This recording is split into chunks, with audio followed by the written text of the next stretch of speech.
MBC 2시의 취재 현장. 여러분 안녕하십니까, 송영근입니다. 3월 29일 2시의 취재 현장 시작합니다. 주요 뉴스입니다. 남북 정상회담의 날짜와 의제 등을 정할 남북 고위급 회담이 판문점 북측 통일각에서 열리고 있습니다. 양재츠 중국 외교 담당 정치국 위원이 시진핑 중국 국가주석의 특사 자격으로 방한했습니다. 그동안 수도권 공공부문에만 한정됐던 미세먼지 비상저감조치 대상이 앞으로 수도권 민간사업장과 전국의 공공기관으로 확대됩니다. 경찰청 특별수사단이 인터넷 댓글 공작에 관여한 의혹이 있는 경찰청에 압수수색을 벌였습니다. 잠시 뒤 돌아오겠습니다.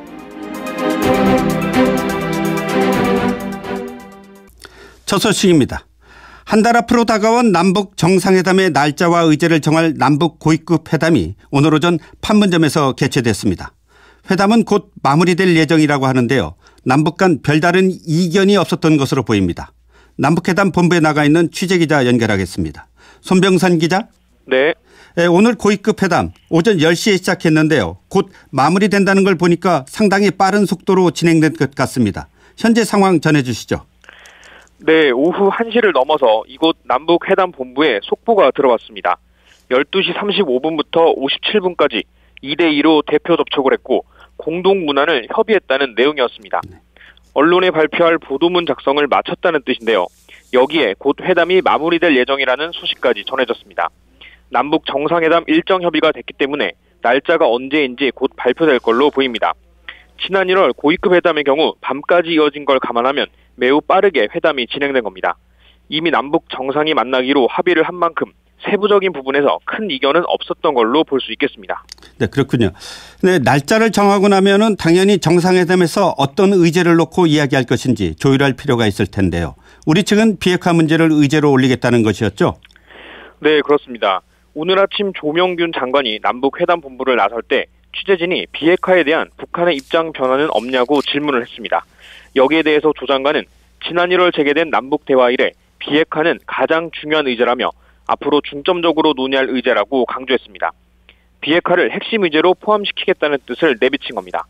다만 핵 문제는 체제안전 보장과 관련된 문제라는 북한의 입장, 그리고 정상회담 의제를 사전에 구체적으로 확정하지 않는 북한의 관례 등을 감안해 탄력적으로 대응한 것으로 전해졌습니다. 아직까지 어떤 의제가 남북 정상회담에서 다뤄질지 구체적으로 확인되진 않았습니다만 비핵화를 포함한 평화정착 문제 등이 포괄적으로 들어갔을 가능성이 높습니다. 이 밖에도 정상회담 당일 양측 정상의 동선과 의전 문제도 시일이 촉박한 만큼 집중 협의한 것으로 보입니다. 남북 정상 간 직통 전화인 한라인의 첫 통화를 정상회담 개최 전 실시한다고 합의한 만큼 한라인 개통 시기와 방법에 대해서도 곧 발표가 있을 전망입니다. 네, 상황 전개가 정말 빠른데요. 사실 오늘 오전에 대표단이 처음 만났을 때 분위기가 화기애애하지 않았습니까? 결론이 빠르게 날 거란 예상도 할 수 있었을 텐데요. 네, 오늘 회담의 시작은 오전 10시 전체 회의였습니다. 남북 대표단이 3대3으로 만난 건데요.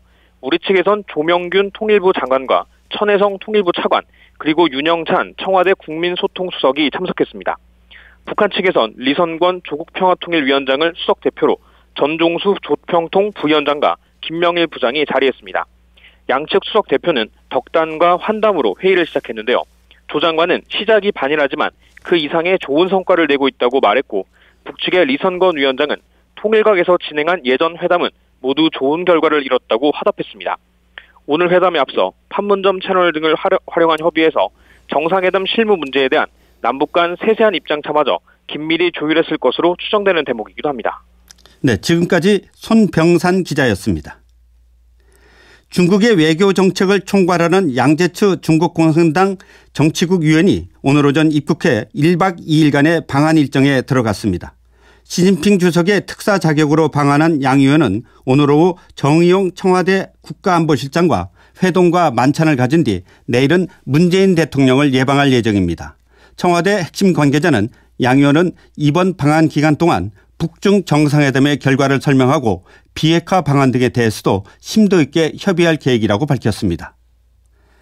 인터넷 댓글 공작에 경찰이 관여했다는 의혹을 수사하고 있는 경찰이 경찰서를 압수수색했습니다. 전혜지 기자입니다. 경찰청 특별수사단은 오늘 오전 9시 서울 서대문구의 경찰청에 수사관 20여 명을 투입해 압수수색을 벌이고 있습니다. 압수수색 장소는 보안국 사무실과 국장실 등 10개 장소로 관련 자료를 확보하고 있습니다. 앞서 경찰은 지난 2011년 이명박 정부 시절 보안국 보안사이버수사대 직원들이 정부 정책 지지 댓글을 달라는 지시를 받고 일부 실행했다는 진술을 확보해 수사에 착수했습니다. 또 국군사이버사령부로부터 정부의 비판적인 인터넷 이용자들에 대한 자료를 넘겨받아 수사에 위법하게 사용한 정황이 있는지, 정부 비판 여론에 대응하기 위해 보수단체 회원들을 동원하려 했는지 등도 수사하고 있습니다. 경찰은 압수수색 자료를 분석한 뒤 당시 보안국 관계자들을 불러 댓글 공작이 어떤 경위로 이뤄졌는지, 댓글의 내용은 무엇이었는지 등을 확인할 계획이라고 밝혔습니다. MBC 뉴스 전예지입니다. 서울 동부지검은 세월호 특별조사위원회의 활동을 조직적으로 방해한 혐의로 조윤선 전 청와대 정무수석과 이병기 전 비서실장, 안종범 전 경제수석을 불구속 기소했습니다. 이들은 특조위가 세월호 참사 당시 대통령 7시간의 행적을 조사하려 한다는 사실을 미리 파악하고 안건이 논의될 경우 여당 추천위원들에게 사퇴 의사를 표명하게 하는 등 대응 방안을 마련한 혐의를 받고 있습니다.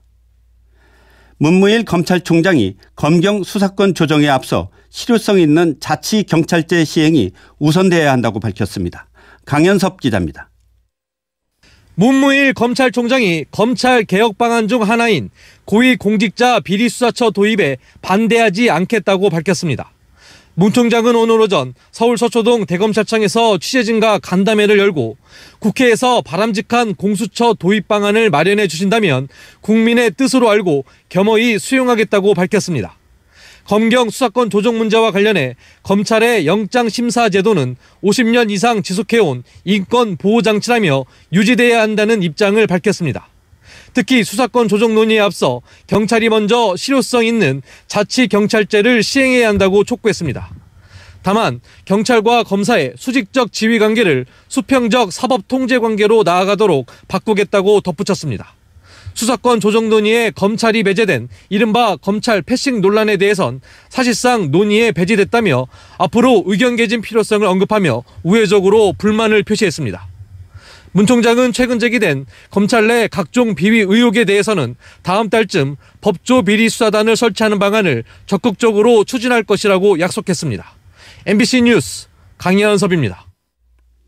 검경 수사권 조정과 관련해 이철성 경찰청장은 오늘 국회 법제사법위원회에 출석해 경찰이 신청한 영장이 검찰에 청구되지 않았을 때 이의를 신청할 수 있는 방안이 마련돼야 한다고 밝혔습니다.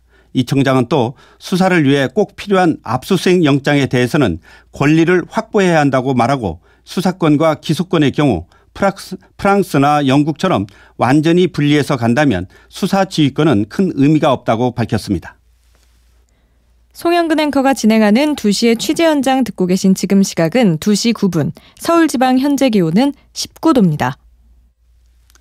미세먼지 비상저감조치 공공부문 참여 대상이 수도권에서 전국으로 확대됩니다. 또 수도권의 일부 민간 사업장도 비상저감조치 발령 시 동참하게 됩니다. 정준희 기자입니다. 그동안 수도권 공공부문에만 한정됐던 미세먼지 비상저감조치 대상이 앞으로는 수도권 민간사업장과 전국의 공공기관으로 확대됩니다. 미세먼지 비상저감조치는 전날 16시간 동안 미세먼지 평균 농도가 나쁨 단계를 초과하고 다음 날도 나쁨이 예보될 때 발령되며 조업 단축과 차량 이부제 등이 적용됩니다. 정부는 서울청사에서 이낙연 국무총리 주재로 봄철 미세먼지 대응을 위한 현안 점검회의를 열고 이같이 결정했습니다. 이에 따라 제철 제강업, 비금속 광물 제조업 등 수도권 39개 민간업체도 비상저감 조치가 적용됩니다. 이 밖에도 봄철 미세먼지 발생에 대응해 노후 석탄발전소 5기를 가동 중지하기로 한 것 외에 추가로 올해 하반기부터 석탄발전소에 대한 감축 운영을 도입하는 방안도 검토 중입니다. 한중일 과학자들이 지난 2013년부터 5년간 공동으로 진행해온 미세먼지 연구 결과를 오는 6월 공동보고서 형태로 발간합니다. 현재 수도권과 대구, 경북 등 일부 지자체에서 도입한 어린이집과 노인 요양시설 등에 대한 마스크 보급 사업은 정부 차원에서 무상 보급 필요성을 검토하기로 했습니다. MBC 뉴스 정준입니다. 주식시황 삼성증권 신유리 씨가 전해드립니다. 네, 삼성증권입니다. 오늘 내리며 출발한 코스피는 외국인과 기관의 매도 공세에도 불구하고 개인의 순매수 영향으로 소폭 상승하고 있습니다.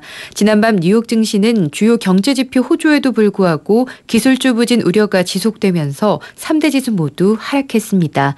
시가총액 상위 종목에서는 한국전력과 비제프리테일이 나란히 2% 넘게 오르고 있고 한미사이언스와 삼성물산도 상승하고 있습니다. 반면 이마트와 네이버는 하락 흐름을 이어가는 가운데 업종별로는 운수창고, 의약품업이 3% 넘게 상승하며 강세를 기록하고 있습니다.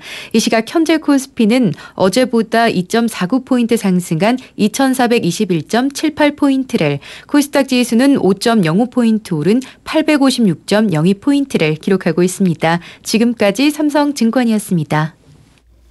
간추린 소식과 날씨 김수지 아나운서가 전해드립니다. 정부 공직자윤리위원회가 공개한 고위공무원 1,700여 명의 지난해 평균 재산은 전년도보다 8,300만 원 늘어난 13억 4,700만 원이었습니다. 신고 대상자의 75%에 해당하는 1,270여 명은 부동산 상속이나 집값 등이 올라 재산이 늘었습니다. 신고 대상자 가운데 최고 부자는 허성주 서울대 치과병원장으로 208억 4천만 원을 신고했습니다.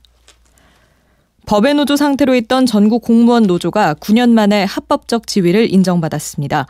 고용노동부는 전공노가 제출한 노조 설립 신고서를 검토한 결과 기존 위법사항이 시정돼 법적인 하자가 없다고 판단해 설립 신고증을 교부했다고 밝혔습니다. 앞서 전공노는 해직자를 조합원으로 인정하는 규약이 공무원 노조법 위반이라는 이유로 지난 2009년 이후 고용부로부터 5차례 노조 설립 신고가 반려됐습니다. 지난 2012년 제18대 대통령 선거를 앞두고 이른바 국정원 여직원 감금 사건으로 재판에 넘겨진 더불어민주당 이종걸, 김현 의원, 강기정 전 의원 등의 무죄가 확정됐습니다. 날씨입니다. 오늘 수도권과 강원 영서 그리고 전북과 부산 지방은 다시 미세먼지 농도가 나쁨 수준을 보이겠습니다. 기상청은 국외 오염물질이 약하게 유입되고 북한 상공을 지나는 황사도 약하게 영향을 줄 가능성이 있다고 밝혔습니다. 또 전국에 구름이 많겠고 남부지방은 오후 한때 빗방울이 떨어지는 곳도 있겠습니다.